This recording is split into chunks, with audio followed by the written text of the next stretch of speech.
Antes de nós começarmos o estudo, perguntar, mão no ar, a quem já usou o cinto de segurança.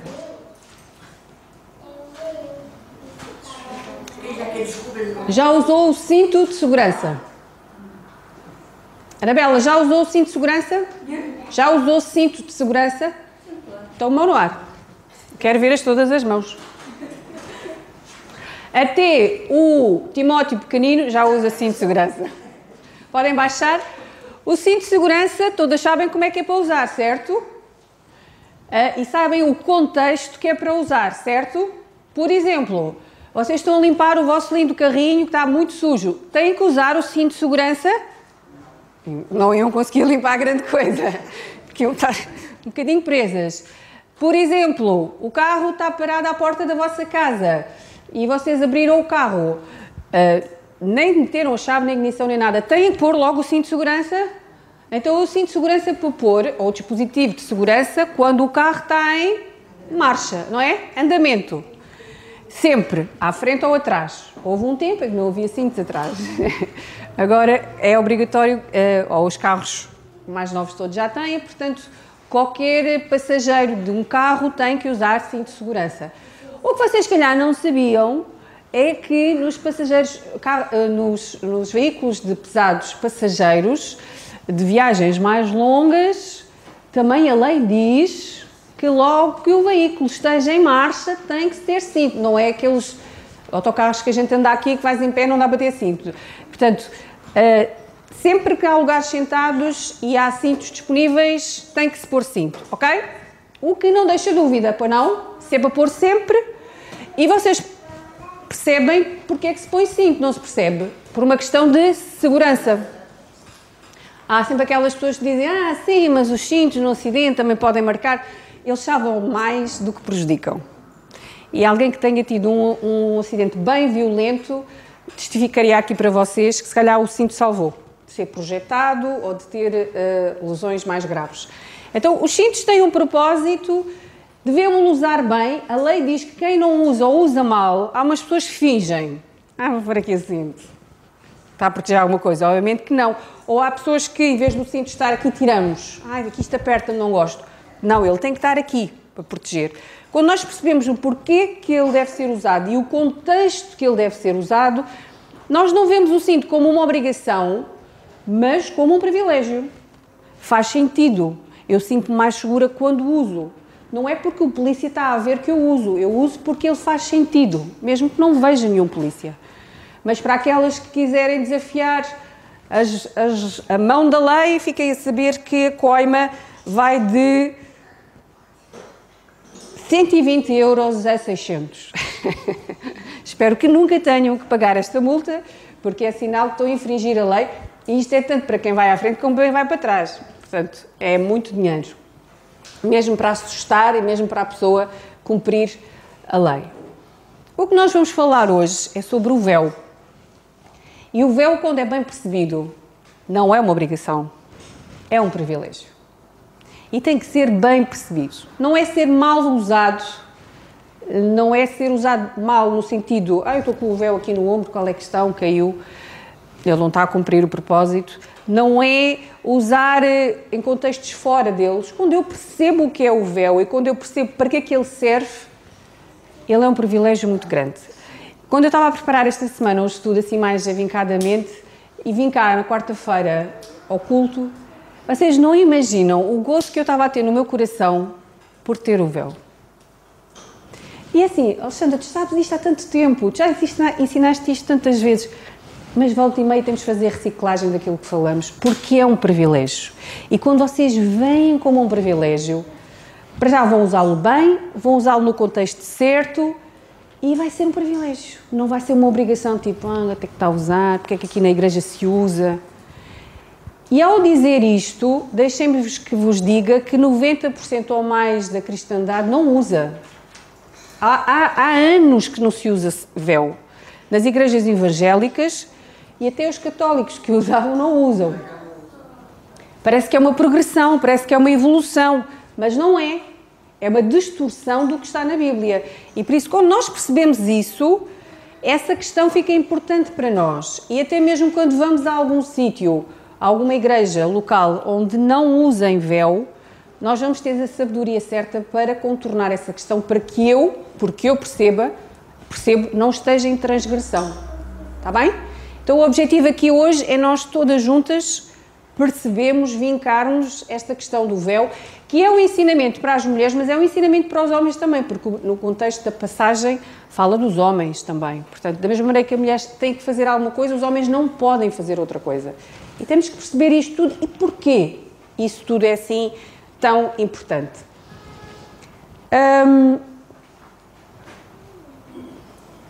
Antes de nós começarmos a mergulhar aqui na passagem de 1 Coríntios 11, deixem-me que vos diga que um dos argumentos que muitas igrejas usam, porque as mulheres não usam o véu na igreja, é que esta questão era uma questão cultural. Ou seja, Paulo escreveu aos Coríntios, era um problema que passava na igreja de Corinto, era um problema das mulheres de Corinto e, portanto, esta era uma questão cultural. Era do tempo, da época que Paulo escreveu e da cidade para a qual ele escreveu.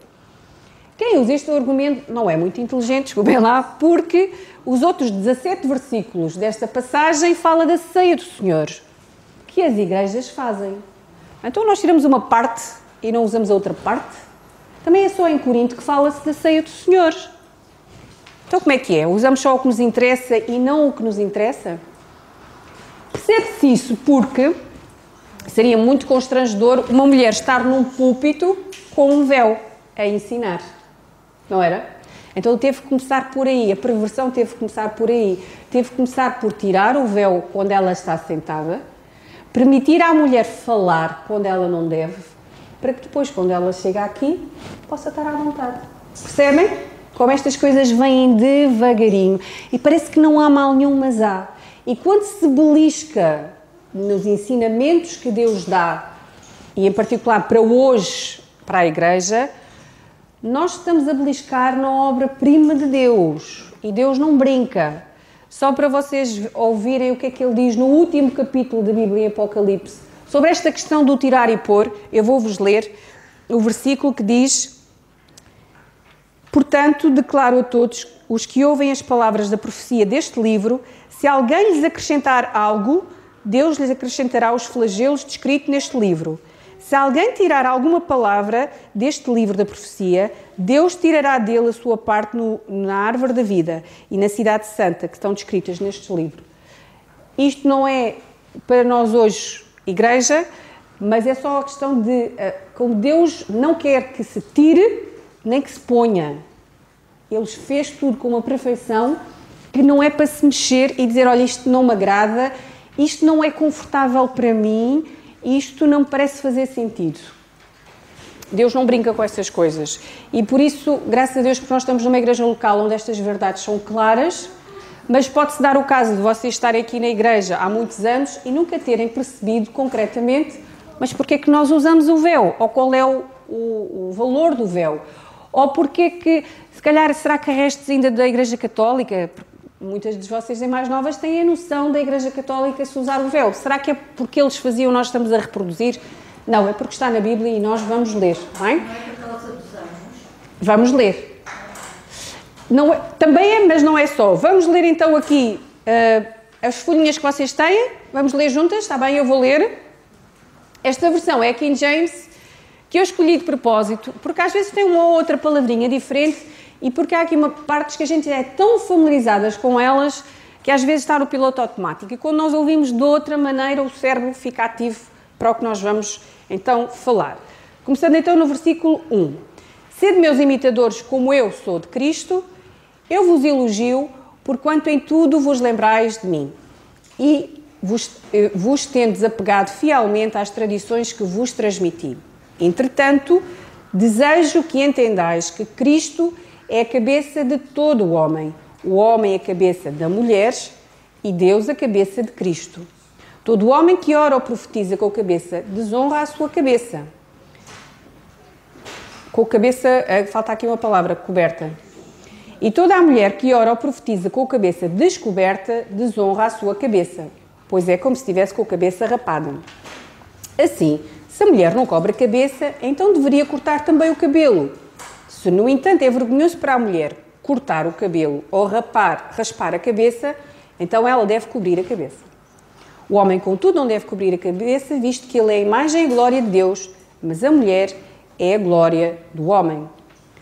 Portanto, o homem não se originou da mulher, mas sim a mulher do homem. Além disso, o homem não foi criado por causa da mulher, mas sim a mulher por causa do homem. Por essa razão e por causa dos anjos, a mulher deve ter sobre a cabeça um sinal de autoridade. No Senhor, todavia, nem a mulher é independente do homem, nem o homem é independente da mulher. Porque assim como a mulher veio do homem, assim também o homem nasce da mulher, mas tudo provém de Deus.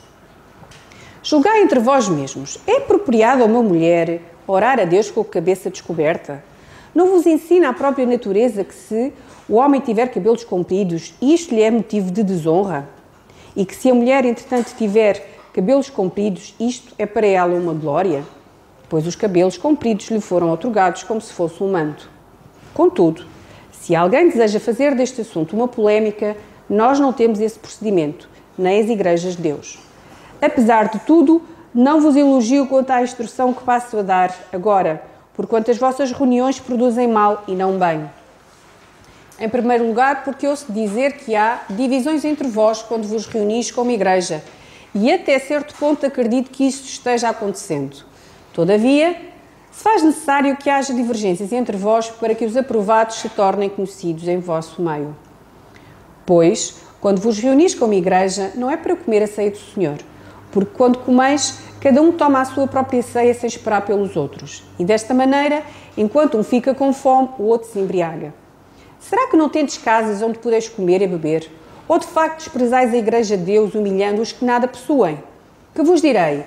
Acaso vos elogiarei por isso? Certamente não vos elogio por essas atitudes. Porque eu recebi do Senhor o que também vos entreguei, que o Senhor Jesus, na noite em que foi traído, tomou o pão, e logo após haver dado graças, o partiu e disse: Este é o meu corpo que é dado por vós, fazei isto em memória de mim. Do mesmo modo, depois de comer, ele tomou o cálice e declarou: Este cálice é a nova aliança no meu sangue, fazei isto todas as vezes que beberdes em memória de mim. Portanto, todas as vezes que comerdes este pão e beberdes este cálice, proclamais a morte do Senhor até que ele venha. Por esse motivo, quem comer o pão ou beber do cálice do Senhor indignamente, será culpado de pecar contra o corpo e o sangue do Senhor. Examine, pois, cada um a si próprio, e desta maneira coma do pão e beba do cálice. Pois quem come e bebe sem ter consciência do corpo do Senhor, come e bebe para a sua própria condenação. Por essa razão, há entre vós muitos fracos e doentes, e vários já dormem. Contudo, se nós tivéssemos a cautela de julgar a nós mesmos, não seríamos condenados. No entanto, quando somos julgados pelo Senhor, estamos sendo corrigidos a fim de que não sejamos condenados juntamente com o mundo. Portanto, meus caros irmãos, quando vos reunis para comer a ceia, aguardai uns pelos outros. Se alguém tiver fome, coma em casa, para quando vos reunirdes, isto não seja para a vossa própria condenação. Quanto às demais orientações, pessoalmente vos instruirei assim que puder visitar-vos. Sempre é bom lermos um capítulo inteiro da Bíblia, porque vemos o contexto de que ele está a ser falado. Ponto número 1. Claramente se percebe que isto é dito à igreja, certo? Isto não está a ser falado pessoalmente a ninguém, isto é no contexto da igreja. Ele, quando está a falar desta questão das glórias e das autoridades, é quando a igreja está reunida. Isso percebe-se facilmente porque ele diz, por exemplo, quando ele chega aqui à parte dos reunidos para mal, diz aqui no versículo... Exatamente. Porque quando vos reunis como igreja, não é para comer a ceia do Senhor, é como igreja que ele está a falar. É importante nós percebermos aqui algumas coisas no contexto desta carta de primeira carta aos Coríntios. Para já, Paulo recebeu uma nova dispensação, que era um mistério e que era um segredo, e que permitia que toda a salvação fosse dada a todos. Mila, estás mesmo em frente à câmara. Que toda a salvação fosse dada a todos, judeus e gentios, homens e mulheres, todos da mesma maneira. Quando ele recebeu isso de Deus, E ele aqui na própria passagem de Coríntios vos fala, porque eu recebi do Senhor o que vos ensinei. Ele recebeu de uma maneira direta. Não foi alguém que passou o conhecimento para ele, ele recebeu de Deus, do Senhor Jesus, em visões e revelações que lhe ensinavam toda esta nova dispensação. E isso foi feito de um modo gradual. Ele não fez o upload todo de uma vez, Paulo apanhou aquilo tudo e desbobinou, ele aos poucos foi-lhe dando revelações, aos poucos isso foi-lhe sendo ensinado. Quero que vocês abram as vossas Bíblias, se faz favor, em Gálatas, no capítulo 1,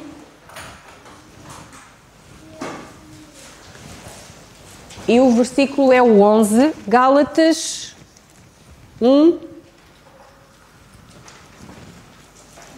Gálatas está antes de Efésios, depois de Corinto.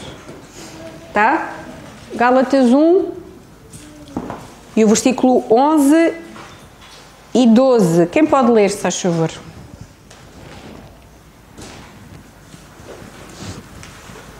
Mas faço-vos saber, irmãos, que o Evangelho que por mim foi anunciado não é segundo os homens, porque não o recebi nem aprendi de homem algum, mas pela revelação de Jesus Cristo. Obrigada. A versão de King James diz: caros irmãos, quero que saibais que o Evangelho por mim ensinado não é de origem humana, porquanto não recebi de pessoa alguma, nem me foi doutrinado, pelo contrário, eu recebi diretamente de Jesus Cristo por revelação. Ele recebeu diretamente dele e recebeu coisas novas, coisas que não estavam em vigor e coisas que a partir de agora faziam parte do que ia estar em vigor. Aqui o capítulo 11 fala duas coisas novas. O véu é uma mensagem nova, não é dita em mais lado nenhum, e a ceia do Senhor. São duas coisas hoje para a Igreja Corpo de Cristo. É certo que aqui neste capítulo, nesta carta aos Coríntios, tem algumas coisas muito diferentes de hoje em dia. Coisas essas que estavam em vigor na altura, de uma maneira transitória, e que depois passaram. E quando passaram são explicadas porque é que passaram. Por exemplo, a passagem aqui fala da mulher orar e profetizar. Então, mas espera, a mulher pode falar na igreja? E profetizar era passageiro, era transitório e foi no início da dispensação. Depois isso passou. Vou-vos dar exemplos de coisas que passaram. Circuncisão estava em vigor no início do ministério de Paulo. Ele circuncidou a Timóteo, mas não circuncidou a Tito mais à frente. Por exemplo, o batismo. Ele batizou no início do ministério dele.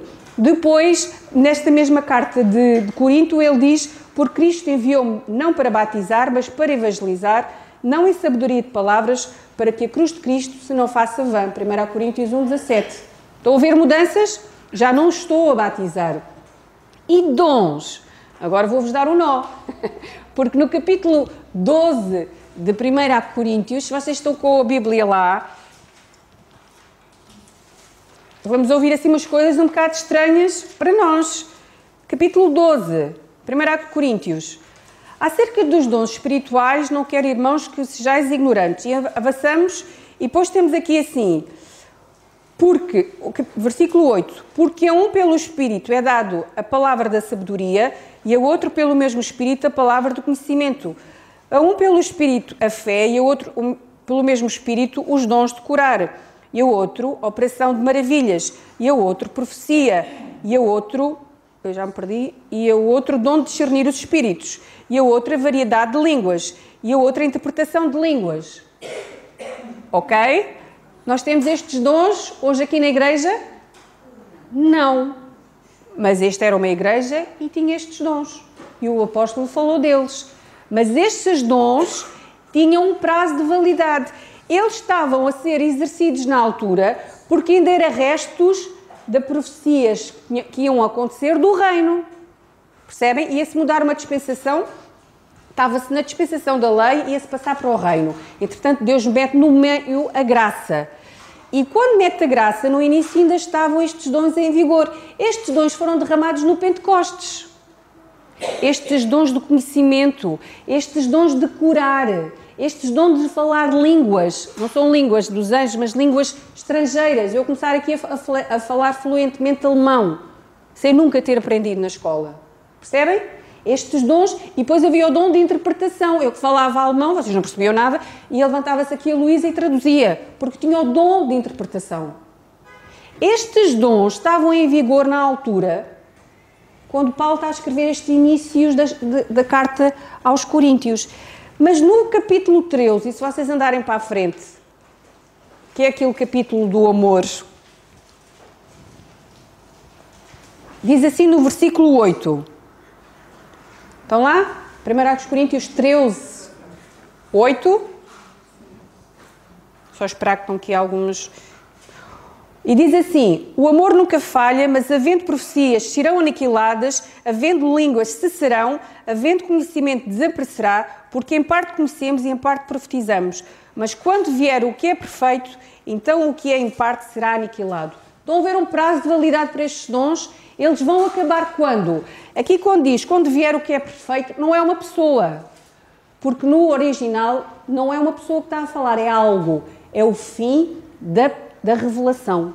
Quando a Bíblia estiver completa, estes dons cessarão. Certo? E mais até podemos ver, antes de mergulharmos na passagem de Coríntios, se vocês forem a 1 Coríntios 14, estão a ver a sucessão. Paulo parece estar a contradizer-se. Então ele em 1 Coríntios 11 fala da mulher orar e profetizar, e agora vai dizer no capítulo 14, deixa-me ver qual é, no 34, 14:34, 33, só para dar o contexto. Porque Deus não é um Deus de confusão, senão de paz, mas em todas as igrejas dos santos. As vossas mulheres estejam caladas nas igrejas, porque não lhes é permitido falar, mas estejam sujeitas, como também ordena a lei. Uou, então mas ali atrás estávamos a orar e a profetizar, agora não podemos falar na igreja. Este ensinamento é repetido depois em 1 Timóteo também. Ele aqui em Coríntios 11 está a querer ensinar alguma questão do papel da mulher na igreja. Qual é a ordem dela na igreja? Aqui em 14 ele está a falar qual é o ministério dela, e entre eles não está o de falar de ensinar, ou como 1 Timóteo fala, de autoridade sobre o homem. Não é esse o papel da mulher na igreja. Percebem? E é importante nós percebermos o contexto desta passagem de Corinto. Para agora, quando vamos mergulhar no véu, percebemos que isto não é cultural, percebemos que isto é um bocado esquisito, vou pôr de parte. Não. E Paulo não estava a enganar quando estava a dar esta questão do véu, porque a questão do véu nunca é contraposta. Nas outras coisas teve tudo validade. E ele explica, eu já não estou a fazer, já não é preciso fazer, isso vai acabar quando o véu não é dito. Da ceia do Senhor não é dito. Então quer dizer que quando foi instaurado no início, é para permanecer. Percebem? Porque é que nós fazemos estas coisas hoje na igreja? Apesar desta carta ao Coríntios ter estes constrangimentos, dons de curar, dons de línguas, dons de... Pronto. Se nós manejarmos bem a Bíblia, nós conseguimos perceber que estas cartas eram o início do ministério, quando no final do ministério de Paulo, as últimas cartas dele, não há nada destas coisas.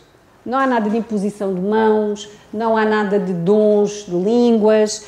Ele até aqui em Coríntios ele vai dar ordens, como é que eles deviam na igreja fazer, porque levantavam-se irmãos, começavam a falar línguas e não havia ninguém que traduzisse, então aquilo não era bênção para ninguém. E ele teve que pôr ordem naquilo, dizer quantos falavam, falar do dom de profecias. Isto hoje não está em vigor. Pronto. Aqui em Coríntios 11, quando fala das mulheres que profetizavam, era no cumprimento de uma profecia que se cumpriu no dia de Pentecostes, em Atos 2, uma profecia de Joel, que dizia que os homens e as mulheres iam profetizar. Essa passagem de Joel é Joel, capítulo 2, versículo 18 e 31, quem quiser depois ver. Em Atos 2, Pedro, quando está a falar, depois do Pentecostes, e a explicar o que é que estava a passar, ele diz, isto está-se a cumprir o que as Escrituras disseram. Querem ver isto? Vamos lá a Atos 2. Atos é andar para trás.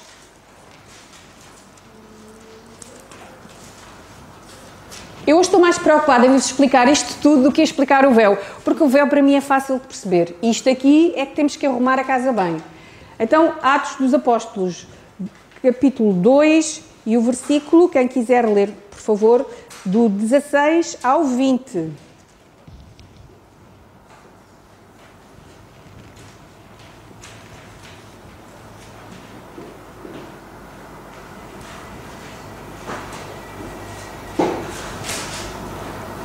Mas isto é o que foi dito pelo profeta Joel, que nos últimos dias acontecerá, diz Deus, que o meu Espírito derramarei sobre toda a carne, e os vossos filhos e as vossas filhas profetizarão, e os vossos mancebos terão visões, e os vossos velhos sonharão sonhos, e também o meu Espírito derramarei sobre os meus servos e minhas servas naqueles dias, e profetizarão, e farei aparecer prodígios em cima no céu e sinais embaixo na terra, sangue, fogo e vapor de fumo.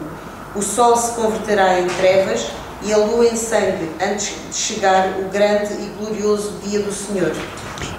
Estes dois versículos, 19 e 20, não se cumpriram, porque a acontecer vai ser na grande tribulação.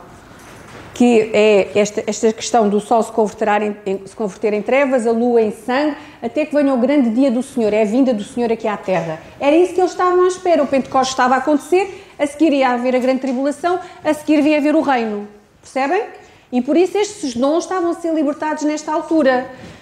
E ele estava claramente a explicar o que estava a acontecer com essa profecia feita pelo profeta Joel. Muito bem. Querem ver um exemplo de mulheres a profetizarem? Atos dos Apóstolos, capítulo 21. Paulo já estava a ministrar, já tem a ver com o ministério de Paulo. 21 e o versículo 9.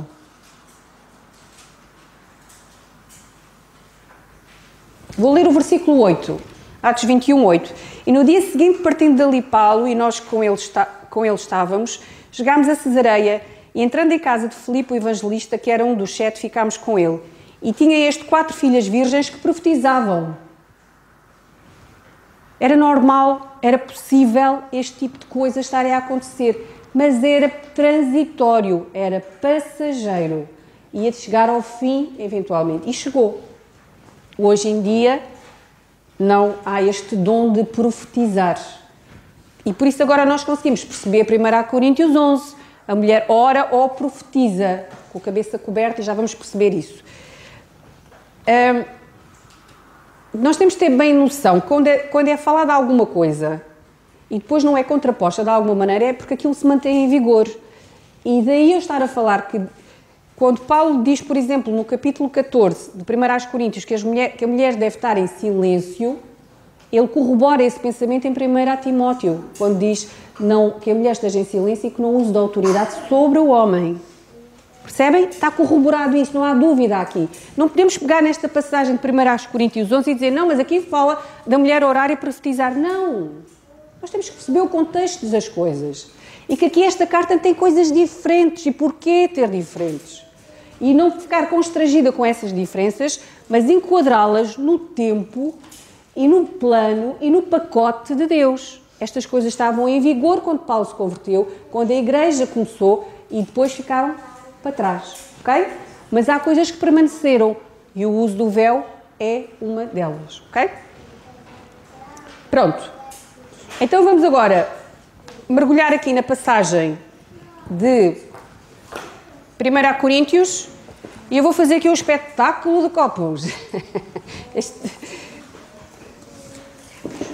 Vou fazer aqui um jogo com os copos, vocês têm que adivinhar onde é que está. Eles eram transparentes, via-se bem. Não era por aí. Vamos ler juntas, está bem? E o que eu disser para vocês sublinharem, vocês vão sublinhar. É a folha que está aqui. Agora é para pegar na folhinha. Agora é para pegar na folhinha, está bem? Para vocês tomarem os apontamentos. Se tiverem dúvidas... Diz? Se vocês tiverem dúvidas, no final nós vamos pôr perguntas e respostas, está bem? Para nós esclarecermos tudo, ok? Dúvidas vão escrevendo. para não estar para e arranca, eu ligo agora o motor e vou até ao fim, está bem? Portanto, depois no fim, perguntas, é assim que a gente aprende e é assim que a gente pode esclarecer. Versículo 1. Sede meus imitadores como eu sou de Cristo. Eu vos elogio, porquanto em tudo vos lembrais de mim e vos tendes apegado fielmente às tradições que eu vos transmiti. Certo? Estavam a ser fiéis. Paulo é mesmo um bom pai. No início elogia, depois a seguir, agora não vos elogio. Mas começar sempre, porque se começasse logo a matar, assim ele pegou a atenção deles, estou-vos a elogiar, e depois ele quer-lhes ensinar alguma coisa, ou corroborar alguma coisa. Entretanto, desejo que entendeis que Cristo, estás a ver aqui o copinho? Cristo é o cabeça de todo o homem. Estão a ver? Cristo, cabeça do homem. Autoridade. Aqui cabeça é autoridade, está bem? O cabeça de todo o homem, o cabeça da mulher, autoridade, e Deus, o cabeça de Cristo. Estão a ver? É uma questão de ordem. Não é uma questão de superioridade ou inferioridade, é uma questão de ordem. Deus é um Deus de ordem. Se fosse de inferioridade ou superioridade, nós estávamos esclarecidas aqui, porque Deus e Cristo são os dois Deus. Fazem parte da Trindade. E um não é mais do que o outro. Um é tanto Deus como o outro. Mas um está sujeito ao outro. O que se aplica aqui quando é a questão do homem e da mulher. Não é o homem que é mais do que a mulher. Não é o homem que deve mandar na mulher e a mulher cala e come. Não. É uma questão de ordem e é uma questão de ordem de Deus. Não é inferioridade nem superioridade. É uma questão que Deus é um Deus de ordem. Ok? Então eu quero agora que vocês ponham aí, sublinhem na vossa folhinha, as 3 autoridades que existem. 3 autoridades, são elas quem? Cristo, uma. Homem. Certo? Não, autoridade. Deus, não é? 3 autoridades, fica fácil. Cristo, põe uma bolinha, o homem, põe outra bolinha e Deus, outra bolinha. Se há 3 autoridades, há 3 sujeições, não é? Porque está alguém sujeito a alguém. Vamos pôr aí quais são. Primeira sujeição. Olha aqui para o desenho. Primeira sujeição. Cristo, o homem e a mulher. Certo? Porque eles estavam sujeitos a alguém. 3 autoridades, 3 sujeições. Fácil? Perceber isto, não é? Aqui nós percebemos todos que isto é por uma questão de ordem. Não há aqui confusão. Vamos continuar a ler a passagem, ok? Ora bem, pronto, versículo 4. Todo homem, e corrijam aí, todo homem que ora ou profetiza com a cabeça coberta, falta aí essa palavra, escrevam lá se faz favor, foi um erro meu, não é um erro das Escrituras. Todo homem que ora ou profetiza com a cabeça coberta, desonra a sua cabeça, que é quem? Cristo, não é? Estão a ver aqui quem está em cima dele? Então, quando ele está aqui na igreja com um chapéu, com um boné, com o que for, com um lenço na cabeça, que seria um bocado estranho, ele está a desonrar aquele que é o cabeça dele, Cristo. Continua a passagem e diz: e toda a mulher que ora ou profetiza com a cabeça descoberta, desonra a sua cabeça, que é quem? O homem. Não é? É a autoridade dela. Eu estar na igreja sem véu, e nós já vamos perceber aqui o véu, eu estou a desonrar aquele que é a minha cabeça, o homem. Ok? Continua a passagem. E toda a mulher que ora ou profetiza com a cabeça descoberta, desonra a sua cabeça, pois é como se estivesse com a cabeça rapada. Então aqui a mulher, aqui já vamos juntar aqui os dois, estar sem a cabeça descoberta é como se estivesse sem cabelo. Fixem isto, porque isto é um pormenor. Versículo 6. Assim, se a mulher não cobre a cabeça, então deveria cortar também o cabelo. Se, no entanto, é vergonhoso para a mulher cortar o cabelo ou raspar a cabeça, então ela deve cobrir a cabeça. Olha aqui um cabelo que eu arranjei. A irmã está um bocadinho despenteada, tem que ir ao cabeleireiro, mas está assim com o cabelo assim um bocadinho... Ai, ela fez assim uma coisa aqui que não era para ela fazer, mas pronto. Não, é o despenteado de propósito, ela saiu assim de propósito. Pronto. Então a irmã está com o cabelinho, não é? Olha aqui o versículo 6, vamos dizer outra vez. Assim, se a mulher não cobre a cabeça, não põe véu, então deveria também cortar o cabelo. Se, no entanto, é vergonhoso para a mulher cortar o cabelo ou raspar a cabeça, então ela deve cobrir a cabeça. Então ela deve cobrir a cabeça. Certo? Isto é importante porque há aqueles que advogam que o cabelo é o véu. E não é se nós percebemos aqui a passagem. Vamos continuar. Versículo 7. O homem, contudo, não deve cobrir a cabeça, visto, e agora vai apresentar uma nova questão. Ele é a imagem e a glória de Deus. Então, vamos imaginar que isto é uma vela acesa, que só não é acesa por uma questão de segurança, porque vou meter no plástico. Glória do homem. Ele é a glória de Deus. Agora já não está dividido Cristo e Deus. Agora eles já estão juntos outra vez. Não parece Cristo mais, para não? Parece Deus. O homem, quando não cobre a cabeça, o que ele está a revelar é a glória de Deus.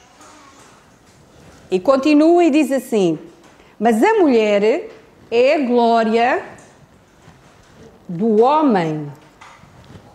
Mulher é a glória do homem. Isto iria aqui atrás. Certo? Estão a perceber? Estão a perceber estas questões da glória? Porquanto o homem não se originou da mulher, mas sim a mulher do homem. Além disso, o homem não foi criado por causa da mulher, mas sim a mulher por causa do homem. Por esta razão, por esta questão de ordem e por causa dos anjos, nós já podemos falar mais daqui a pouco, a mulher deve cobrir a cabeça em sinal de autoridade. Aqui, o sinal de autoridade é sinal de que está sobre a autoridade.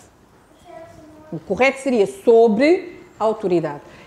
Eu quando uso o véu, e por isso o véu é muito mais do que uma coisa física, é uma coisa de coração, porque eu posso estar em rebeldia no meu coração. Vou usar aqui o véu, estava aqui a estragar o cabelo, que eu demorei tanto tempo a preparar, e agora vai-me machucar. Mas no meu coração, eu devo estar nesta sintonia de eu estou sob a autoridade de Cristo. Eu quero que se veja na igreja Cristo. Percebem? Quando nós estamos com esta postura, os anjos estão a ver e estão a aprender connosco. E estão a ver, olha, aquela igreja quer realmente glorificar a Cristo, porque não há ali mais nenhuma glória exceto a dele. Percebem? Daí eu usar o véu, daí eu cobrir com o véu. Estamos no versículo 11. No Senhor, todavia, nem a mulher é independente do homem, nem o homem é independente da mulher, porque assim como a mulher veio do homem, assim também o homem nasce da mulher, mas tudo provém de Deus. Julgai entre vós mesmos. É apropriado a uma mulher orar a Deus com a cabeça descoberta? Cabeça descoberta. Ou não vos ensina a própria natureza que se o homem tiver cabelos compridos, isto lhe é motivo de desonra? E que se a mulher, entretanto, tiver cabelos compridos, isto lhe é uma glória. Então nós temos aqui 3 glórias. Vamos sublinhar glórias? Nós temos a glória de Deus, que é o homem. Nós temos a glória da mulher, a glória do homem, que é a mulher. E temos o cabelo comprido como sendo uma glória.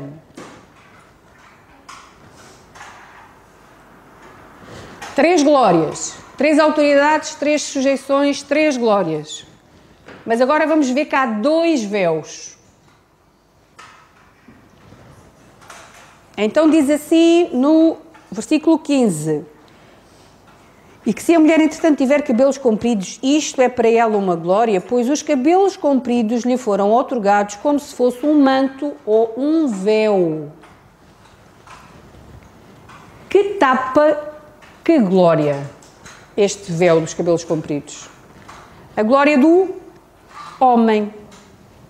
Mas não tapa a glória que ela tem, que é os cabelos. E por isso, eu e vocês devemos usar o véu. Para que não se veja isto, mas se veja isto, a glória de Deus na igreja. Percebem? Porque é que não se deve fazer confusão com esta parte final do versículo 15, pois o cabelo comprido lhe foi outorgado, ou lhe foi dado como se fosse um véu. Então, porque se nós puxarmos a passagem toda para trás, e se nós formos ver aqui, por exemplo, o versículo 5, e toda a mulher que ora, que já não temos glórias, não estamos na parte das glórias, e toda a mulher que ora ou profetiza com a cabeça descoberta, desonra a sua cabeça, pois é como se estivesse com o cabelo rapado. E se a mulher não cobre a cabeça, então deveria também cortar também o cabelo. Mas espera, cobrir a cabeça? Mas ela não estava coberta com o cabelo, então deveria cortar o cabelo? Não, ele está a falar de um manto. Aqui no versículo 6 ele está a dizer, e assim se a mulher não cobre a cabeça com o véu, então, se não queres cobrir a cabeça, então corta também o teu cabelo. Perceberam?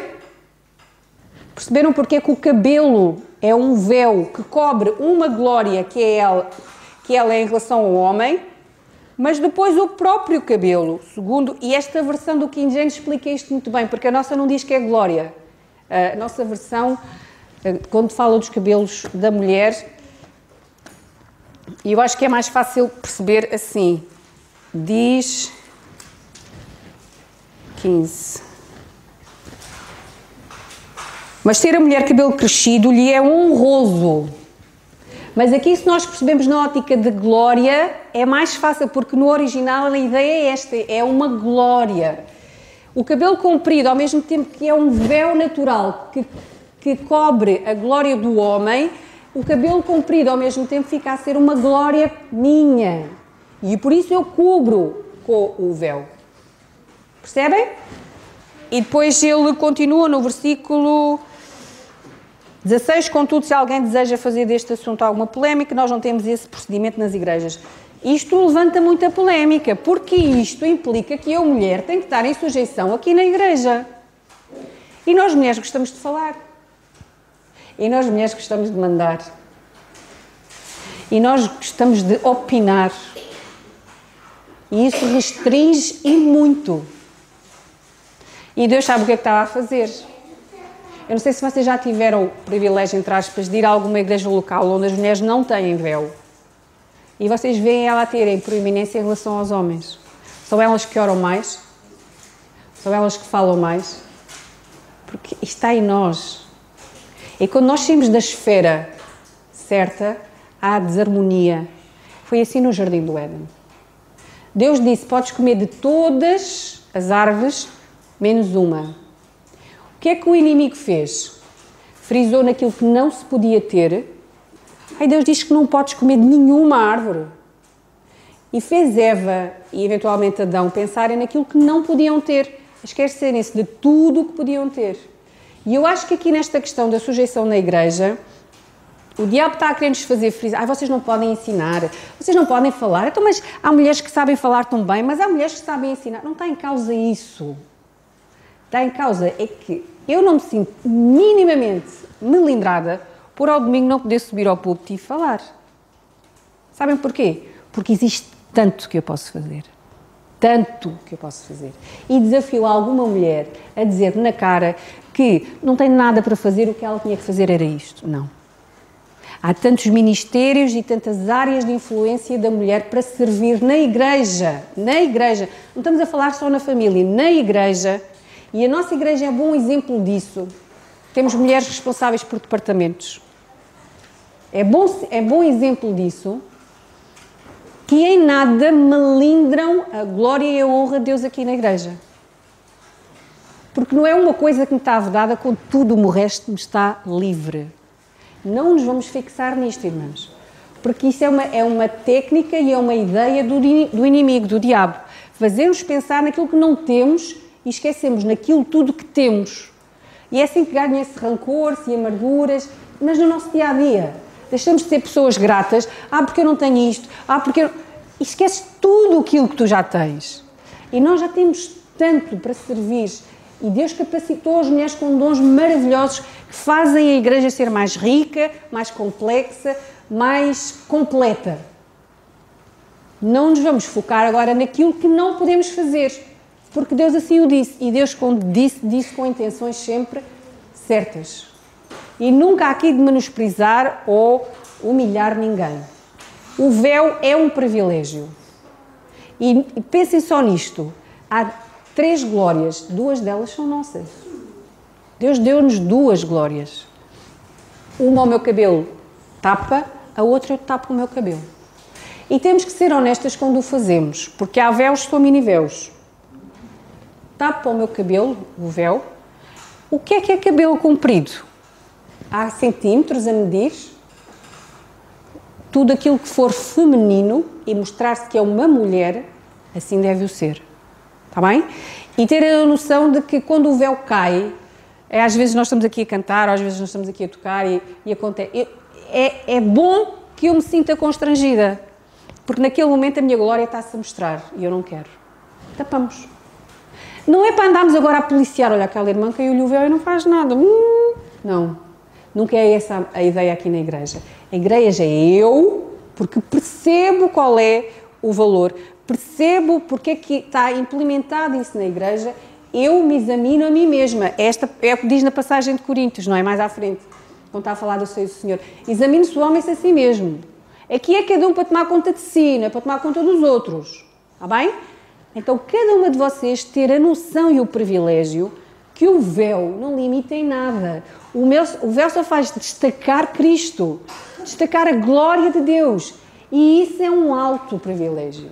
Isso é um alto privilégio. Que não me diminui em nada e que nem me restringe em nada. E que a questão do silêncio da mulher aqui não quer dizer que a mulher é um adereço. Vem aqui à igreja, senta-se, acaba o culto. Eu não posso falar, eu estou aqui para ouvir, eu estou aqui para orar. E isto era importante. Antes do culto começar, nós estamos a orar pelo pregador. Sem sabermos quem é, sem sabermos o que ele vai dizer. Mas o Senhor o usa, trabalha no coração dele e faz com que realmente ele hoje possa dar uma palavra com ousadia, com eficácia, com simplicidade. Amém? E que coração quebrantado pode estar. Eu em oração aqui a Deus, na ceia do Senhor, não estou a orar audivelmente, mas o meu Deus sabe. Quando estou a cantar de coração como para Ele, porque o meu Deus sabe. Quando estou a ouvir alguma coisa e não percebo, é sinal que estou atenta. A Bíblia diz então que eu devo pedir instruções a outra pessoa. No caso das mulheres casadas, pedirem aos maridos que lhes expliquem o que é que elas não perceberam. Mas graças a Deus temos homens de Deus valorosos aqui na igreja que, se eu tiver alguma dúvida, é eles que vou pedir. Eu, para preparar esta lição, porque aqui na versão King James, no início, quando fala Cristo é a cabeça do homem, no versículo 3, o homem é a cabeça da esposa. E aqui deu-me um nó. O que tem a ver aqui a mulher casada ou solteira? Porque senão ia restringir ao Estado Civil e ia restringir à idade. Porque uma criança pode usar o véu. Se perceber. Se souber o que é que está a fazer. Isto não tem a ver com idades.